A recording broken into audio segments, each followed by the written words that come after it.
ऊपर वाला मौज में आए तो सरताज बना देता है और थोड़ी सी नजर फेर ले तो मोहताज बना देता है। तो भाई घर पे रहो, सुरक्षित रहो, तभी आप इस महामारी को हरा सकते हो। स्वागत करता हूं आप सभी का रोजगार विद अंकित यूट्यूब चैनल पर।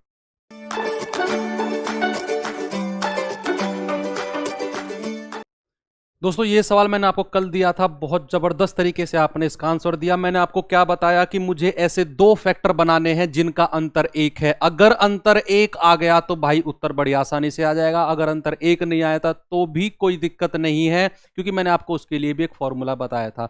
देखो चेक करते हैं, जैसे मैंने यहां पे देखा 72, तो 72 के मैं ऐसे दो फैक्टर बनाने की कोशिश करूंगा जिनका अंतर एक है। तो क्या मैं बना सकता हूं? बिल्कुल बना सकता हूं भाई। 8 गुना 9 72 होता है, और 8 और 9 में अंतर भी एक है। जब भी ऐसी चीज आपके सामने आए तो जो बीच में अगर प्लस का निशान है, मैंने क्या कहा कि बीच में अगर प्लस का निशान है तो बड़े वाला आपका उत्तर हो जाएगा। आंसर क्या हो जाएगा? आंसर हो जाएगा आपका 9। ठीक है भाई। दोस्तों एक और सवाल मैंने आपके सामने दिया था, मैंने उसमें चेंज क्या कर दिया था, मैंने 7 कर दिया था। अब मुझे पता है कि 7 के मैं ऐसे कोई फैक्टर नहीं बना सकता हूं, क्योंकि 7 एक अभाज्य संख्या है। कोई ऐसे फैक्टर नहीं बना सकता हूं जिनका अंतर 2 हो। केवल 2 ही एक ऐसी अभाज्य संख्या है जो सबसे छोटी है और जिसके ऐसे 2 फैक्टर है जिनका अंतर 1 है, बाकी उसके अलावा कोई नहीं है। तो 7 के मुझे नहीं लग रहा कि ऐसे कोई फैक्टर बनेगा, तो आपका उत्तर वो नहीं होगा। आप में से बहुत लोगों ने क्या किया है कि 7 को 1 गुणा 7 करके 7 उत्तर बताया था। भाई वो गलत है। मैंने क्या कहा कि ऐसे फैक्टर बनाने जिनका अंतर 1 हो। अगर अंतर 1 नहीं है तो वो चीज गलत हो जाएगी। अब यहां पे आप क्या करोगे, सीधा इसको 7 को फॉर्मूले में रख दो। मैंने क्या कहा, 7 चौके 28, एक ही जगह 7 रख दो तो 4 गुणा 7 प्लस 1 तो अंडर रूट में आ जाएगा। ये एक बाहर था बटे 2, 7 चौके 28 और 1 29, अंडर रूट 29 प्लस 1 बटे 2, यही आपका उत्तर था। बाकी आपको इसमें कुछ खुराफाती नहीं करनी थी, बेहतरीन तरीके से अंडर रूट 29 प्लस 1 बटे 2 आपका उत्तर आ गया।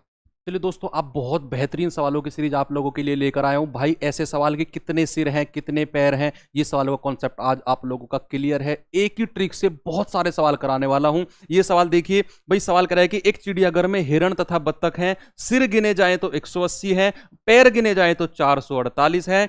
चिड़ियाघर में हिरण कितने हैं? भाई मुझे आप, अगर मैं आपसे ये पूछने लगूं कि जानवर कितने हैं, तो आप क्या कहोगे? भाई एक जानवर चाहे उसके 4 पैर हो, 2 हो, 10 हो, ये चीज तो कन्फर्म है, सिर तो उसका एक ही होगा।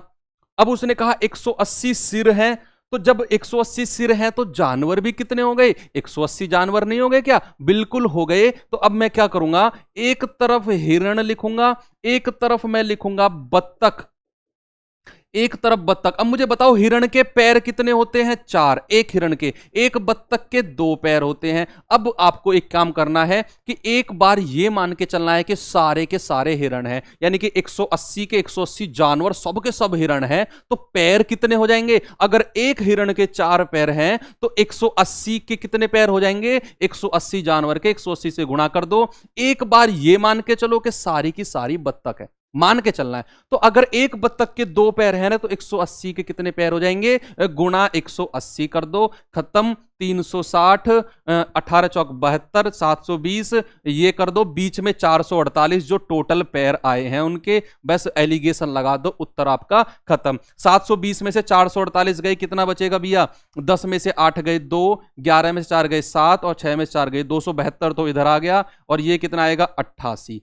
अब ये कट जाएगा, इसको रेशियो बना लो 8 से, 8 11, 11 अनुपात 34। जो ये 11 अनुपात 34 आया है मेरे भाई, यही तो आपका अनुपात है ओरिजिनल नंबर ऑफ जानवर का। तो जोड़ो, ये कितना? 34 और 11 45, यूनिट की वैल्यू कितनी है? 180। तो 1 यूनिट की वैल्यू 4 हो जाएगी। आपसे पूछ रहा है कि चिड़ियाघर में हिरण कितने हैं? भाई हिरण तो 11 यूनिट थे, 1 यूनिट की वैल्यू 4 है, तो 11 यूनिट की वैल्यू कितनी हो जाएगी? 4 गुणा 11, 44 तो हिरण आ गए। और अगर आपसे पूछने लगता कि बत्तख कितनी है, तो 44 हिरण है, 180 में से घटा दो, आपका उत्तर वही आ जाएगा। या फिर 1 यूनिट की वैल्यू 4 है, तो 34 गुणा 4 कर लो, 4 चौके 16, 136 आपके पास हिरण बत्तख आ जाएंगी। बेहतरीन। बस आपको एक सवाल और कराऊंगा, देखना कैसा है वो।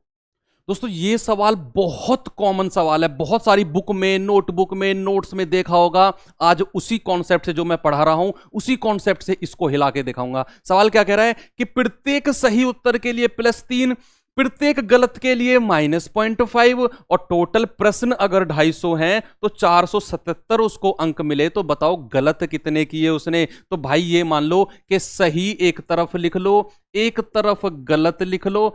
सही के लिए उसको +3 अंक मिल रहे हैं, गलत के लिए -0.5 कहो या -1/2 कहो। अब कॉन्सेप्ट उठा के वहीं से फेंक दो। क्या कि उसने कहा टोटल 250 प्रश्न है। एक बार आप ये मान के चलो कि 250 के 250 बंदे ने ठीक कर दिए, बहुत ब्रिलियंट बच्चा था। तो 250 के 250 सही कर देगा तो कितने अंक मिलेंगे? 750। एक बार ये मान के चलो कि भाई बिल्कुल डम्ब बच्चा था, 250 के 250 अटेम्प्ट किए और गलत करके आ गया। तो 250 के 250 जब करेगा तो 250 गुणा -1/2 तो -125 यहां पे आ जाएगा। और टोटल अंक कितने मिले हैं? 477। एलिगेशन लगाओ, सवाल खत्म हो चुका है। 10 में से 7 गए 3, 14 में से 7 गए 7, 6 में 4 गए 2, 273। और ये जब इसमें से घटेगा भाई 477 में से जब मैं 125 घटाऊंगा तो ये माइनस माइनस प्लस हो जाएगा। 477 + 125 हो जाएगा, माइनस माइनस प्लस हो जाएगा घटने के बाद। ये जो माइनस माइनस प्लस हो जाएगा तो 7 और 5 12, हासिल का 1, 7 2 9 और 1 10, हासिल का 1, 4 और 1 5 और 1 6, 602। अब इसको काट के देखो कटेगा कि नहीं कटेगा। भाई ये 7 से कट जाएगा, 7 × 8 = 56, 7 × 6 = 42, 7 × 21, 7 × 9 = 63। अब नहीं कटेगा। 86:39 आ गया। ये जो नीचे संख्या आई है भैया, ये प्रश्नों की तो संख्या आ गई। 86 और 39, 125 रेशियो की वैल्यू। टोटल प्रश्न कितने हैं? 250। तो एक रेशियो की वैल्यू 2 आ गई। कह रहा है कितने गलत किए? गलत उसने 39 रेशियो प्रश्न गलत किए हैं। एक रेशियो की वैल्यू 2 आ गई तो 39 की वैल्यू कितनी आएगी? 39 × 2 यानी कि 78 प्रश्न उस बंदे ने गलत कर दिए। अगर आपसे पूछता कि सही कितने किए हैं, एक रेशियो की वैल्यू 2, तो भाई 86 की वैल्यू गुणा 2 करके निकाल लो। उतने प्रश्न उस बंदे ने ठीक किए होंगे उसी कॉन्सेप्ट से। भाई ये सवाल और लेके आया हूं उसी कॉन्सेप्ट से। 3 सवाल, तीनों अलग तरीके के। देखिए ये सवाल कैसे करेंगे कि एक बैग में 25 रुपए के केवल 20 पैसे तथा 50 पैसे के सिक्के हैं। तो भैया 20 पैसे और 50 पैसे के सिक्के हैं। कह रहा है कि टोटल सिक्कों की संख्या 80 है।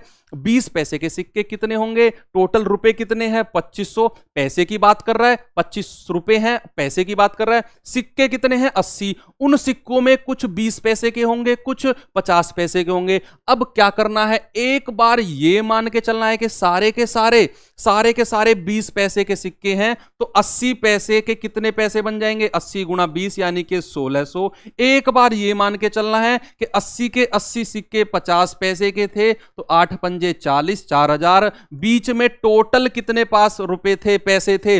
25 रुपए हैं। 25 रुपए को मैं जब पैसे में बदलूंगा तो 100 से गुणा करूंगा, क्योंकि एक रुपए में 100 पैसे होते हैं। तो 25 रुपए में कितने पैसे हो जाएंगे? 2500। यहां भी 2500 पैसे लिख लो। एलिगेशन लगाओ, सवाल खत्म हो चुका है। 2500 में से 1600 गए तो 900, 4000 में से 2500 गए तो 1500। अनुपात 20 से 20 खत्म, 15:9। भाई साहब ये आ चुका है अनुपात किसका? सिक्कों का। 15 और 9 24। रेशियो की वैल्यू कितनी है? 80 है। तो एक रेशियो की वैल्यू कितनी है? 80/24।